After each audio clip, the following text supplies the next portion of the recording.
There is a list. Nobody printed it, nobody handed it out, but it exists. A quiet ranking of which jobs disappear first as these systems get good enough to do them. And here's the part that should get your attention. The order isn't random, and it isn't what most people assume. When we imagine machines taking work, we picture the hard jobs going first or the low-paid ones. That's not what's happening. The jobs vanishing first are a very specific kind, and once you can see the pattern, you can hold your own job up against it and get an uncomfortable, honest answer. Is mine near the front of the line or further back? That's what this is. Not a prophecy of doom. Not a promise that everything's fine. A map. Because the single worst position to be in right now is the one most people are in, assuming it won't touch them right up until the meeting where it does. So let's actually look at the list. Let's look at who's going first, why them, what's proving stubbornly hard to replace, and how you can run the test on your own work tonight. Start with the question underneath all of it. What makes a job easy for a machine to erase? Here's the pattern. The work being erased first is routine cognitive work. Tasks that happen at a desk, follow repeatable steps, and produce something a machine can now generate in seconds. Not the hardest thinking, the most predictable thinking. Look at who's feeling it. First-line customer support and call center roles, where a model can answer the same 100 questions endlessly without a break. Copywriting and routine content, product descriptions, summaries, the churn of words that fills the internet. Junior coding, the boilerplate and glue code that used to be a first job. Basic data entry, translation of standard documents. First-pass legal document review, the paralegal grind of reading contracts for the same clauses over and over. Entry-level graphic design, the logo and flyer tier. Notice what all of these share. They're digital, so there's nothing physical for a human to do that a machine can't. They're repeatable, so the machine has thousands of examples to learn from. And crucially, the cost of a mistake is low and easy to check. Nobody dies if a product description is a little off. That combination, digital, repeatable, low stakes, and abundant with training examples, is the profile of a task on the front of the list. But there's a second, sneakier pattern hiding inside the first one, and it does more long-term damage than any single layoff. Look again at that list: support, junior code, entry-level design, first-pass review, and you'll notice something. These aren't just any jobs.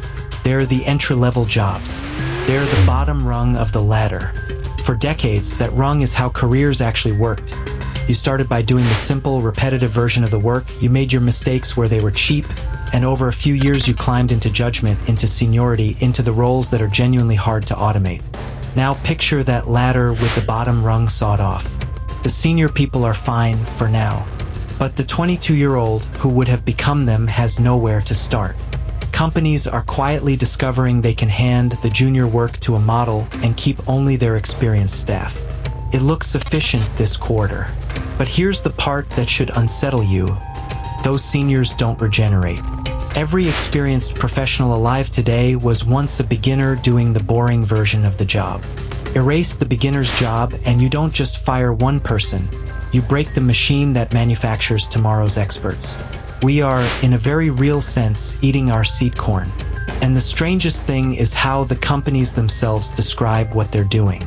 For a long time, the official story was gentle. AI won't replace you. It'll just make you more productive. A tool, an assistant, a co-pilot. And sometimes that's genuinely true. Plenty of people now do the work of two with a model at their side. But listen to what changed. Companies have started naming it directly. In layoff announcements, in earnings calls, in internal memos, the language shifted from restructuring to something blunter. Roles being cut because a system can now do that work. That's a real line being crossed, from augmentation to replacement. And the difference matters enormously to you. Augmentation means the tool makes you faster, and the job still needs you. Replacement means the tool makes you unnecessary, and the job doesn't. Here's the trap. Those two look identical for a while. The productivity tool that makes your team twice as fast feels like a gift. Right up until someone in a meeting notices that twice as fast means they need half as many of you. The uncomfortable truth is that it just makes you more productive, and it's about to take your job. can be the exact same sentence, viewed 6 months apart. So the real question isn't whether AI is a tool or a replacement. It's which one it's quietly becoming in your specific role, and there's a way to tell. Now the other side of the list, because it's just as clear and far more hopeful. Some work is proving stubborn, genuinely hard to erase, and it follows its own pattern. First, judgment under uncertainty. Not answering a known question, but deciding what to do when the situation is messy, the data is incomplete, and being wrong is expensive. Machines are brilliant at the average case and brittle at the strange one. Second, physical and in-person work. The electrician, the plumber, the nurse, the mechanic, the stylist. Anything that happens in the real world with your hands, in a space that's never quite the same twice. A model can describe how to rewire a panel. It cannot crawl into the crawl space. Third, trust and relationship work. The roles where a human being needs to be accountable to another human being. Negotiation, care, persuasion, leadership, the deal that closes because someone looked you in the eye. And fourth, this is the new one, so pay attention, supervising the machine's own output. As AI generates more, someone has to catch what it gets wrong, steer it, take responsibility when it fails. The person who can direct and check the machine is more valuable, not less. Notice the thread running through all four.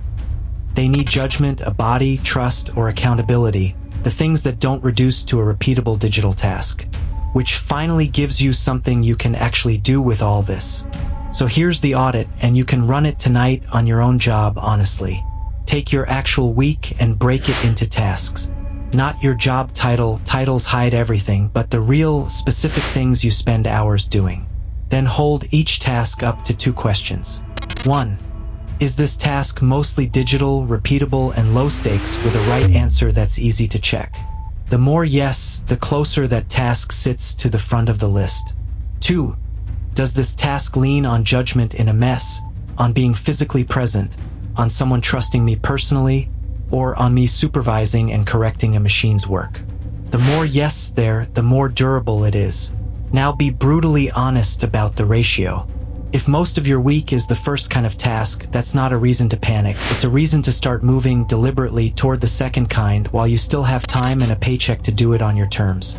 Volunteer for the judgment calls. Get closer to the customer, the client, the human on the other end. Become the person who directs the tool instead of the person the tool replaces. The people who come through this well won't be the ones who ignored the list. They'll be the ones who read it early, looked at their own name, and quietly changed which line they were standing in. So I'll leave you with the honest question, the one worth actually answering in the comments, not just thinking.